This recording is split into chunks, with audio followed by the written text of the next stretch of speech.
Fun fact, I have to sit on a pillow to be tall enough for the video right now. And for a girl that's always been tall, like sitting on a pillow to reach something has never been something I've had to do. So it's a whole new experience.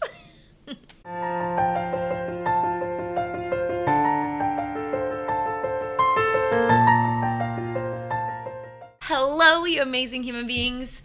I'm just gonna be honest. I've been excited to film this diary because this past week was so good. Like, it had its hard moments, but overall it was really good. And I felt really good about everything. And then, like, you know that roller coaster? I just had a conversation with Josh, and now all of a sudden, like right before I started filming this, I started feeling just like shit about all of it. Like, you know, the doubts and the fears and the insecurities all over again. And I was like, I was doing so good. I was doing so good. And then, of course, I would start feeling this way like right before I sit down to film the video.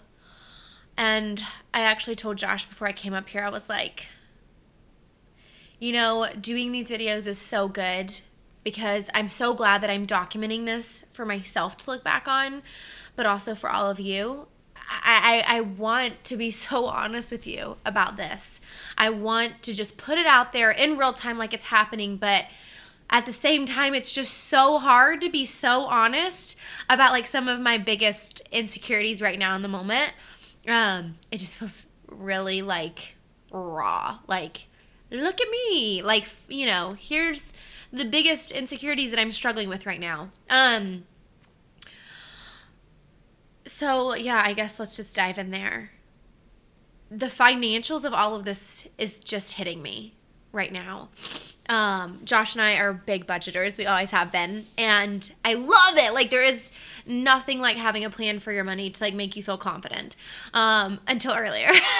Like that confidence, like, did not soar. You know, making this decision for our family, like, we made together. And financially, it's totally doable. But losing my income does not give us, like, this nice, cushy, cozy lifestyle like we had. You know, it doesn't give us the flexibility, obviously. Like, when you have a 2-income family and you lose one of those incomes, it's just different. It's just different. There's not the extra money to do the things that you did before. And it made me feel really insecure because I know that that's because of my income. And at the same time, you know, we made this decision together, and it's a decision that we're still sticking with. Like, we both think it's the best decision, but that doesn't mean that it doesn't make me feel really, really insecure about things. And then there's a whole nother side to this that I'm feeling really insecure about, and it's what I wanted to talk to you about today. I had therapy earlier this week, which was so good, so good. I know I talk about therapy a lot, but, like, hello, it's changed my life. And one of the biggest things I was struggling with earlier this week, like end of last week and beginning of this week, was this belief I have that if I'm going all in, like if I'm going to do this thing, then I have to work nonstop. I've got to hustle like an mother effer. I don't know if I can cuss on YouTube. I don't know if that's allowed. But just this belief that means I can't stop working ever. Like, I must work all day and all night and all weekend, and I must never quit. And I just can't work that way. I work at a very high level when I am working. Like, I'm really productive and I'm really energetic and I get a lot done, but I have to have breaks. I have to have that downtime, and I don't know what human being doesn't. And last week, Josh said, I think that you need to not work on the weekends. This was our conversation last Sunday. And I was like, boy, please. Like, I'm going all in. Like, I'm doing this thing like I have to. I can't not work on the weekends. What are you talking about? And he currently is giving up Monsters, the energy drink, which is really hard for him. And he's like, I'm giving up Monsters, and I think that you need to give up working on the weekends. I think that you need these 2 days of downtime to just like rejuvenate. Like, I think you need to shut your computer and say, I'm not working on the weekends. And it was like, the thought of doing that is just one of the most terrifying things to me, especially now. Like now, because there's so many doubts and insecurities attached to that too, right? Like, I'm already not bringing in income yet. And even when I start, it's going to be a lot less than what I was. And I'm trying to build this business, and yeah, I'm saying I'm not going to work on the weekends. Like, my initial thoughts are, that means I'm lazy. That means I don't want it badly enough. That means I'm not going to be successful. That means, what kind of shitty entrepreneur are you to not like go all in and bust your freaking ass? Like, I need to find out if I can cuss on YouTube because this is hard. But I told Josh I would try. Like, I would really try. Aside from these Sunday videos, and aside from me reading and, researching and brainstorming and sitting down and doing the things I want to do, I would try really hard to say no work on the weekends, because there is nothing more rejuvenating than going into a Monday morning and having had a day or two off. Like, I know you know that feeling. Like, I hope you do. I hope you've experienced that before, because it feels really good, and I know that. But after our conversation earlier and, like, the financials just sitting in, I told Josh, like, in that moment especially, it just makes me feel so much more insecure about trying not to work on Saturday and Sunday, because I feel like I should be. And I want to share this with you because I know that is BS. It's not true. And I think that we have all bought into this belief that if we are constantly working, then we are worthy, regardless of the output. Regardless of what comes out of it, as long as we look like we're constantly going, as long as we look like we're constantly struggling, then somehow that struggle makes us worthy, right? Because it means that we want it more or something. And that's just not true.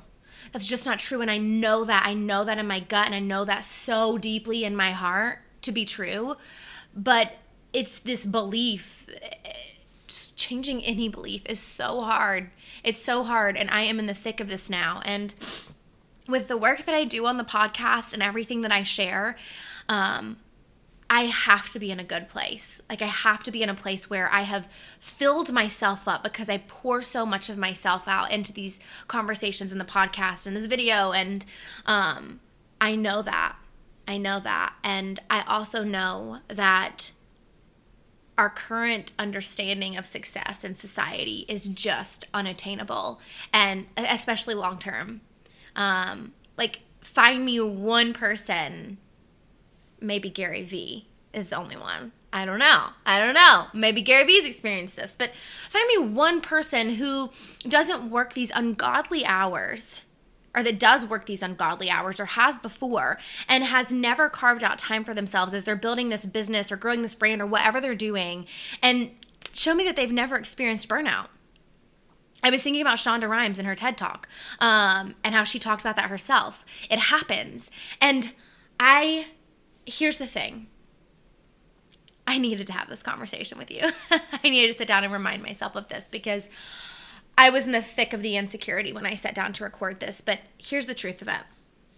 6 months from now, whether I have made it, whatever the hell that means, or not, whether I have grown the podcast to where it needs to be in order for me to keep doing this, which I will, or whether I have not, which I won't, I don't want to get there and feel burnt out.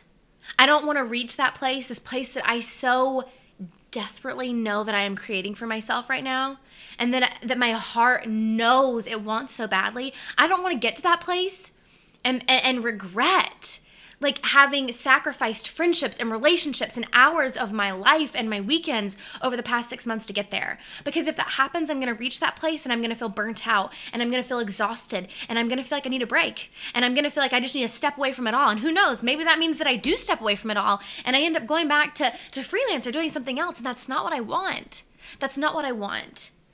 And at the end of the day, I would rather reach that place And let's say that the podcast has exploded.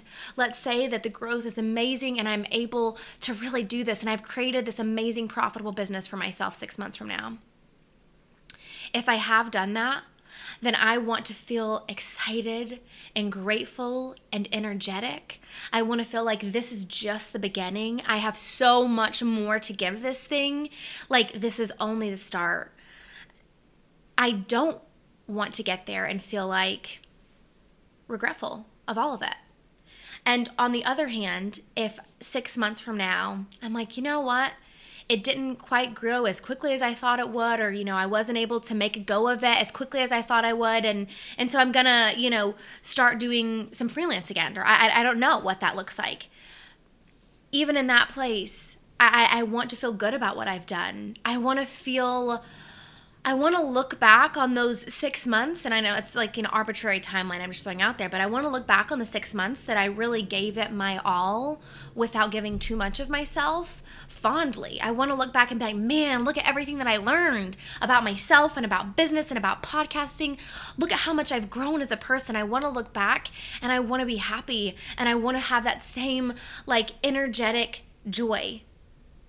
I don't ever want to reach either of those places of success or the opposite and just feel burnt out and empty. That's not my goal in life. And that means that I'm going to commit to not working on the weekends. I'm going to try really hard. If, creativity spikes and I want to work, then I'm not going to tell myself I can't do something. But working the whole weekend away is just not going to be my MO. And I was both scared and excited to share that with you. Scared because I know that that's not what a lot of people expect of someone who's going all in. Excited because I want to show you that it's possible. I believe so much that it's possible, and I want to show you that it is, because I don't think that a lot of people out there are trying to do that right now. I think that we're still trying to work ourselves to death in order to reach some level of success that doesn't even bring us the fulfillment that we were working towards in the first place. And